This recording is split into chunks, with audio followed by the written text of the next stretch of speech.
Dios les bendiga, Dios les guarde. Aquí de nuevo su hermanita Neri con una capsulita de palabra para esta semana. El tema de esta semana genuinamente me confronta a mí primero y se llama ¿Por qué te haces el fuerte? Yo no sé tú, pero al menos yo sí te puedo decir que en más de una ocasión me he querido hacer la fuerte y no mostrar mis sentimientos o preocupación a nadie, ni admitir mis temores, errores o frustraciones. Algunas veces porque siento que interrumpo la vida de los demás con mis cosas y otras porque simplemente quiero dar una imagen de fortaleza frente a adversidades que no solamente yo esté pasando, sino gente a quien amo alrededor mío. Y me siento con la responsabilidad de ser fortaleza para ellos, columna en la que puedan recostarse y descansar. La realidad es que estas razones solamente están en la superficie y esconden razones más profundas detrás. Simplemente no quiero parecer débil y vulnerable. Me molesta serlo. ¿Por qué? Porque he sido testigo de cómo gente se aprovecha de la vulnerabilidad de otros para hacer daño o para engañar y sacar provecho. Porque lo he experimentado en carne propia. Y juré que nunca más lo volverían a hacer. Eso, mis amados, tiene 4 postulados latentes que vamos a definir. Fingimiento, ego, hipocresía y soberbia. ¿Qué es fingimiento o fingir? El fingimiento es la acción de fingir. Simulación, engaño o apariencia con que se intenta hacer algo que parezca distinto a lo que es. Como lo es este background que ven a la parte de atrás, que es fingido. Y quise comenzar con ese ejemplo. Y este es mi verdadero background. Hacer creer con palabras, gestos, acciones, una cosa que no es verdad. ¿Y qué del ego? El ego se cataloga como una valorización excesiva de sí mismo. Este concepto está íntimamente ligado a la arrogancia, que es sinónimo de soberbia, la cual vamos a definir en breve. ¿Y la hipocresía?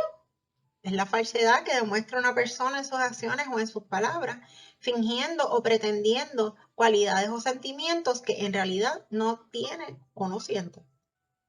Y finalmente, la soberbia es el sentimiento de superioridad frente a los demás que provoca un trato distante o despreciativo hacia ellos. Vamos a hablar un poco de la historia bíblica, específicamente de un personaje que todos hemos antagonizado y con buena razón, pero nadie ha examinado a profundidad para entender que tiene muchas características en nosotros mismos. Este es el faraón de la época de Moisés. El relato bíblico no menciona su nombre. Algunos eruditos concuerdan con que era Ramsés II. La realidad es que no es una clase de historia, yo no voy a estar hablando de historia aquí, pero sí vamos a estar observando algunas actitudes y reacciones del antagonista principal de la historia de Moisés. Dice la narración bíblica que Moisés fue criado en el palacio como hijo adoptivo de la hija del faraón. Esto hacía a Ramsés II, porque no sabemos el nombre, tío adoptivo de Moisés. Había indudablemente una familiaridad entre ellos. Continúa diciendo la narración bíblica que Moisés huyó de Egipto luego que uno de los israelitas, a los cuales el día anterior él había defendido al punto de matar a un egipcio, porque maltrataba, ¿verdad?, a los israelitas, descubrió este secreto frente a testigos. Ahora bien, un miembro de su familia se desaparece sin dejar rastro, dejando una estela de comentarios que no han podido ser corroborados. Como familiar hay tristeza y como gobernante se siente traicionado por alguien que comió en su mesa con él y con su familia. No lo justifico, pero parto de la lógica.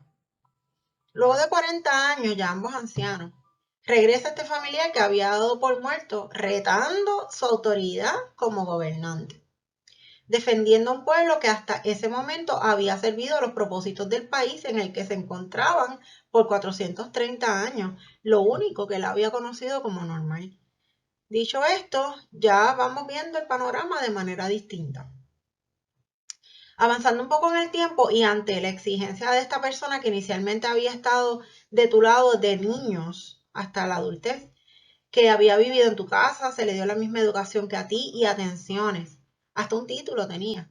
Esa misma persona que no has visto por 40 años te está pidiendo que dejes ir a toda tu servidumbre y mano de obra, porque sí, porque un buen día alguien que él no ve le habló y le dijo que tenía que hacer algo y era en tu contra.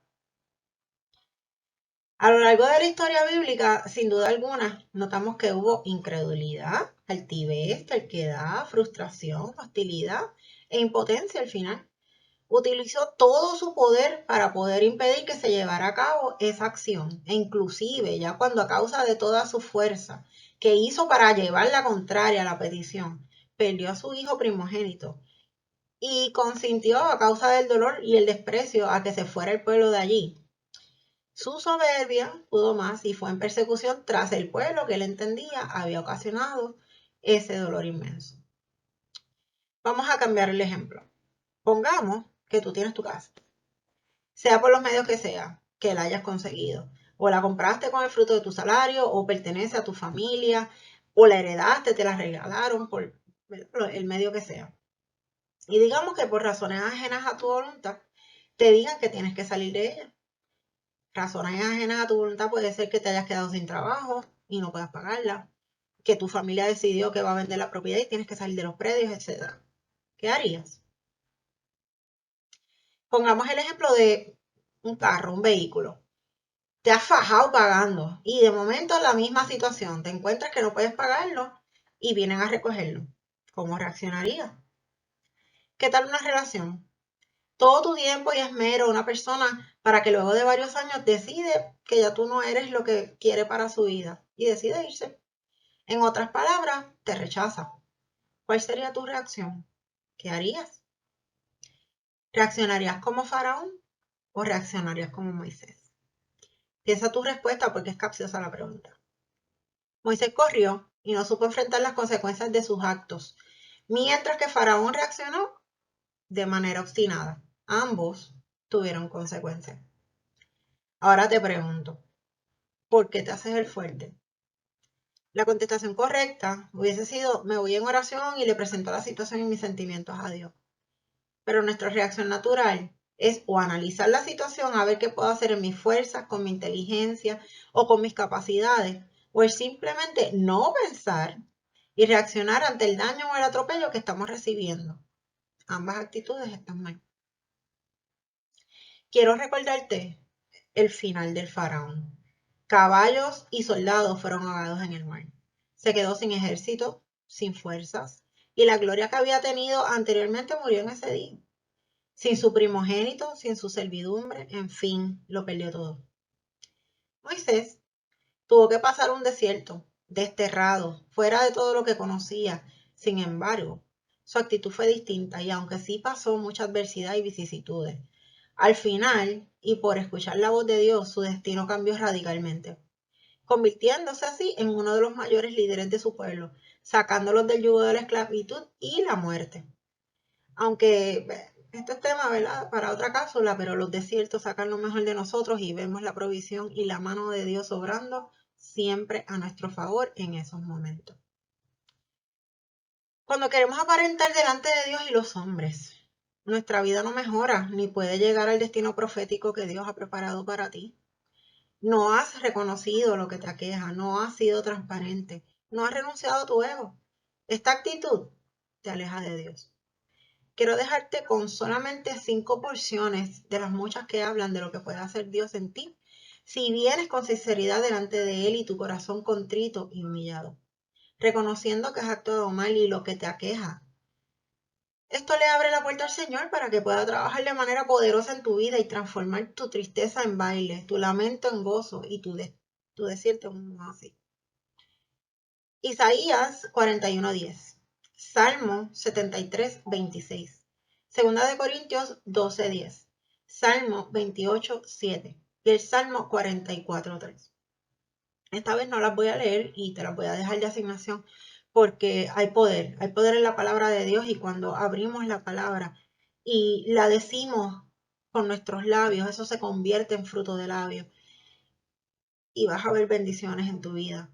Es importante leer la palabra en voz alta para que eso se convierta en semilla y eventualmente en fruto. quiero orar por ti. Siempre cierro las cápsulas de la misma manera. Si necesitas oración, me puedes contactar gustosamente. Padre Celestial, gracias. Gracias por esta cápsula, Señor. Gracias por esta palabra que es confrontadora, empezando por mí. Señor, ayúdanos a reconocer, Padre Celestial, que aquí el fuerte eres tú. Que las batallas, tú nos llevas muchas veces al campo de batalla para que veamos con nuestros propios ojos cómo tú peleas nuestras guerras y las ganas, Señor. Padre, toca nuestro corazón, toca nuestras mentes, Señor, para ayudarnos a entender que necesitamos entrar en tu camino, entrar en tu vereda, Señor, agarrar tu mano, o mejor que la agarres tú, y no nos sueltes jamás, Señor.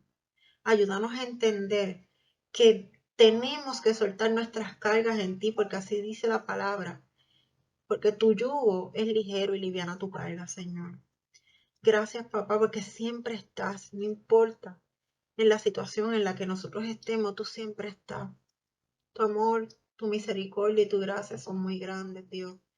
Señor, yo te presento a cada persona que está viendo este video, Padre Celestial. Tú conoces cada petición del corazón, Señor. Tú conoces cada situación. Allí donde nadie puede llegar, en ese rincón oscuro que muchas veces nosotros no queremos abrir la puerta para que nadie entre. Entra tú, Señor, e ilumina el lugar.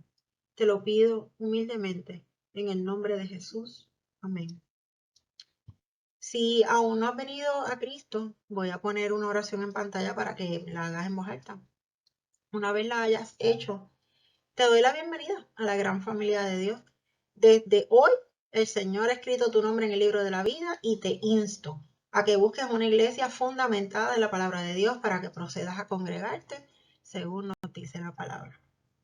Será hasta una próxima ocasión. Dios te bendiga, Dios te guarde.